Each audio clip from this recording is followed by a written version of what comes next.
Hey guys, Zom Fox here, and today it's time to do the 2023 USFL season review. This is going to be a quick review of the whole season, just some bullet point information or just quickly rehashing a lot of info for the season. So without further ado, let's get started with how the actual standings ended up happening. In the end, in the North Division, the Maulers and Panthers ended up making the playoffs, both with a 4-6 record, with the Maulers taking the division, officially going from worst to first in the North. The Stars ended up missing the playoffs at 4-6 thanks to a 3-game losing streak to end the year. And the Generals ended up finishing as the worst team in the league at 3-7, though they still ended up being the best of the worst of spring football, as they were better than the Maulers last year or better than the Vipers in the XFL. So at least there's that for you Generals fans. Then in the South, the Birmingham Stallions repeated the division as they had a 5-game win streak to end the year and ended up going 8-2. The Breakers finished second to make the playoffs at 7-3. Then the Gamblers and Showboats both finished third and fourth, going with a record of 5-5. Overall, as you can see, the North just completely got outclassed by the South. The South had a far better record against the North as well. So that's kind of what really helped make all the teams in the North have losing records and all the teams in the South have 500 or better. In terms of the playoffs in the first round, the division championships, the Mars ended up beating the Panthers in OT thriller 31-27, what many people are considering best spring football game we've ever seen, especially in the modern era. And then the Stallions ended up beating the Breakers even worse than they did last year, this time beating them 47-22, though a lot of those points by the Breakers were in the last quarter. And then the championship game, the Stallions ended up beating the Maulers 28-12. The Maulers were not able to cash in a lot of their drives. They ended up just stalling for a bunch of field goals. That ended up being the reason why they lost, and the Stallions repeated as champions.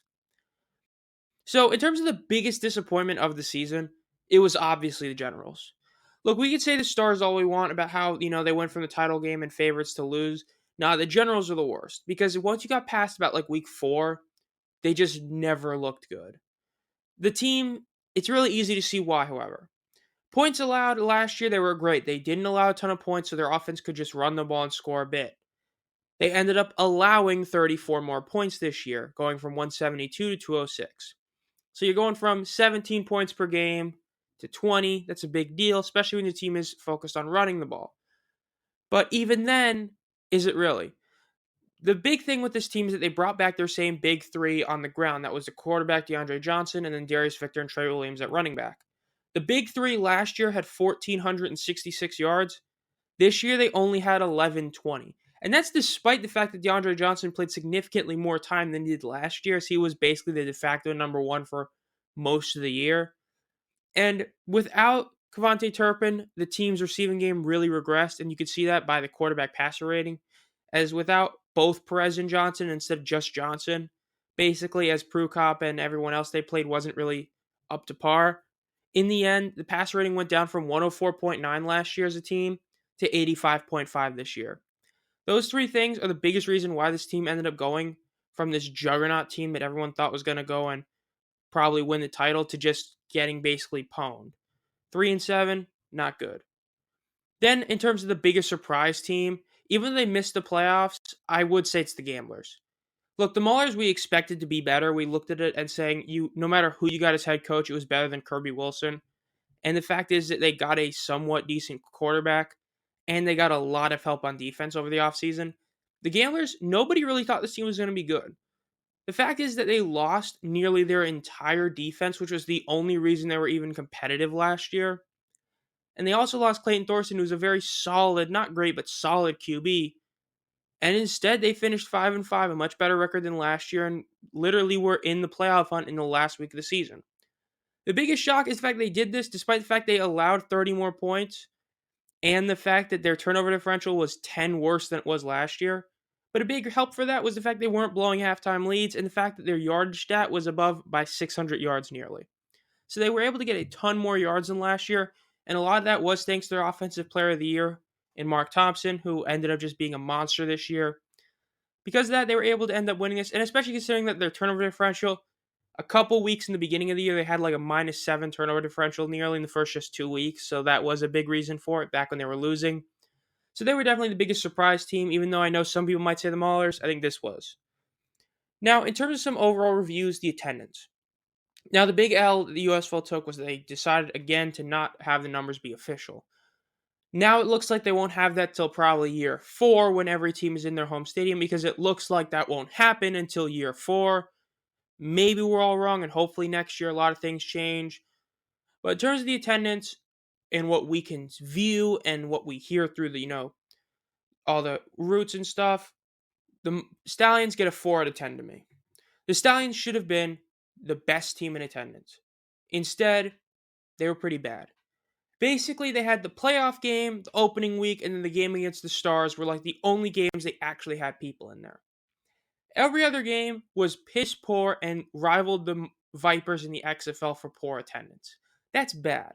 Especially considering the fact that they were not really able to match the Birmingham Iron of the AAF, which is just like what I did for the XFL. If you have a team that played there before, you got to match whatever your team before you did.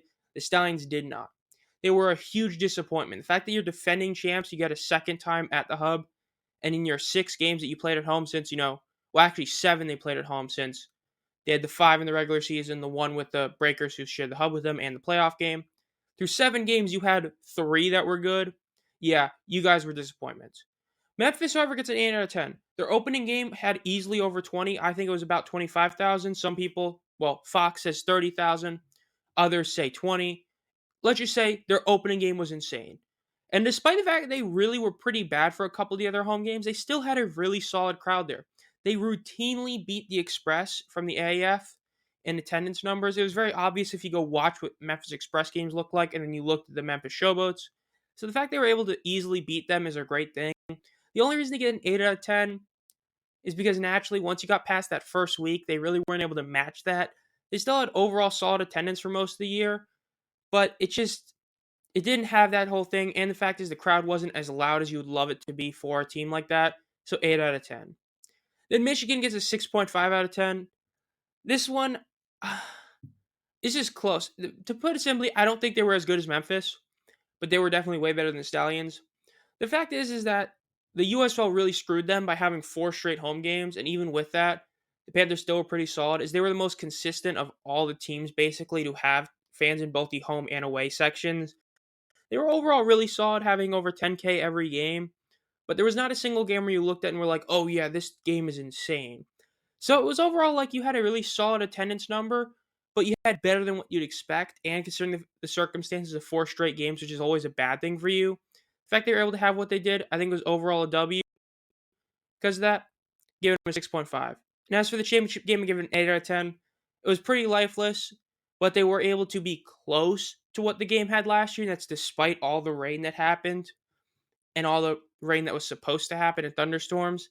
So overall, an 8 out of 10. Now, in terms of the TV ratings across the year, this was the biggest L the USL took overall. This year, every single regular season game averaged 604,000 viewers per game. The XFL did 622,000, and then the USFL last year did 658,000. Now, the big question is whether or not this is a trend that's going to keep going. Is the XFL going to have under 600,000 viewers per game next year? We'll see. But overall, it's pretty bad, especially considering how many games are on network television. Though what this really showed was not only that, yes, there is football fatigue. Yes, there are a lot of issues with the USL playing in hubs now that the XFL exists. But also the fact that the USFL's non-network games are just terrible. FS1 and USA are not bringing in good ratings. They're not even remotely as good of channels as FX or ESPN2, and that's been a big issue for them. And the one thing that does help is that the playoffs was a mixed bag. The first round was incredible. The fact they were able to nearly match the first year despite having that second terrible game was great, and they stomped the XFL, which I talked about in that video about the playoff ratings, that even though you could say, oh, XFL and ESPN, no, the XFL was supposed to be just as good, if not better than the USFL. Instead, the USFL obliterated them head to head in terms of ratings, but the title game was a huge flop. When you look at the title game for the USFL last year, 1.52 mil, the XFL 1.4 mil, and then this year it's only 1.16 mil. It's pretty bad. Now, that might have been hurt by the fact that you had a team that was very, very awful to watch in the Maulers. Just abysmal offense. But overall, that was definitely a disappointment. So overall, I think in terms of thoughts on this, you guys ended up voting when I put out a poll that this was the best USFL season or best spring football season yet, which I agree. If you're looking at it purely on an overall watching the game, yes, I do think it was the best. The quality was much better than both the XFL and USFL. and that's mainly due to the fact that they had that second season. All these guys were working together, and the fact is there were a lot better parity this year than there was in the other 2 years.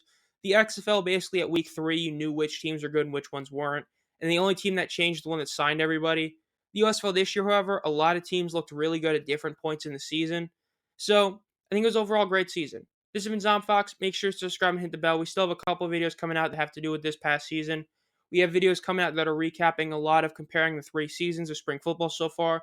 NFL content will be probably next month. Old USFL content as well. As always, have a great night.